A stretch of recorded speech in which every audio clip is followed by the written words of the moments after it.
মিশরে গাজা সম্মেলনে দেখা যায়নি ইসরায়েলি প্রধানমন্ত্রী বেনিয়ামিন নেতানিয়াহুকে। কেন তিনি সেখানে ছিলেন না তা নিয়ে চলছে নানা আলোচনা।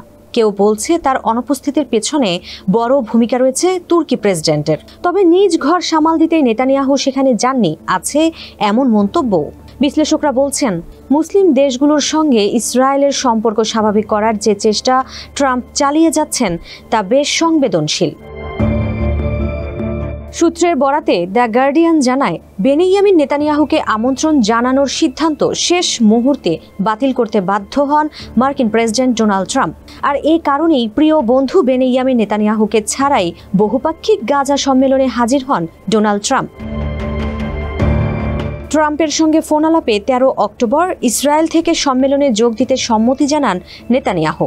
কিন্তু এরদোয়ানের আপত্তির পর পরিস্থিতি নাটকীয় মোড় নেয়। তুর্কি প্রেসিডেন্ট তার বিমানে বসেই মিশরের আকাশসীমা থেকে সিসিকে ফোন করে আপত্তি জানান। পরে নেতানিয়াহুর পক্ষ থেকে আসে অংশগ্রহণ বাতিলের ঘোষণা।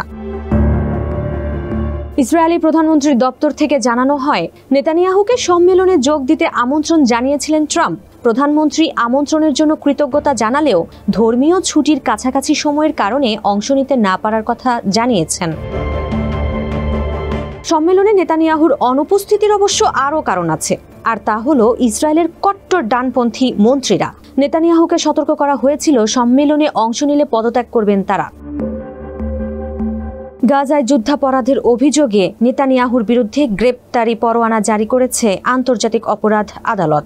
যদিও মিশর ওই আদালতের সদস্য নয়, তবুও নেতানিয়াহুর উপস্থিতি আরব দেশগুলোর মধ্যে তীব্র প্রতিক্রিয়া সৃষ্টি করতে পারত। সম্মেলনে 20টিরও বেশি দেশের নেতারা অংশ নেন।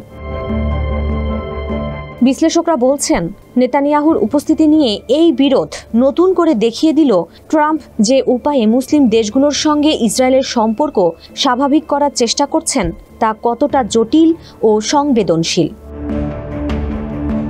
এরদোয়ানের জন্য বিষয়টি ছিল রাজনৈতিকভাবে স্পর্শকাতর। নেতানিয়াহুর সঙ্গে আলোচনার ছবি কিংবা কর্মর্দনের দৃশ্য তুরস্কে তার জন্য মারাত্মক রাজনৈতিক বিপর্যয় ডেকে আনতে পারত। একই সঙ্গে গাজায় নিরাপত্তা রক্ষার জন্য গঠিত হতে যাওয়া আন্তর্জাতিক বাহিনীতে তুরস্কের অংশগ্রহণ নিয়ে উঠত নানা প্রশ্ন।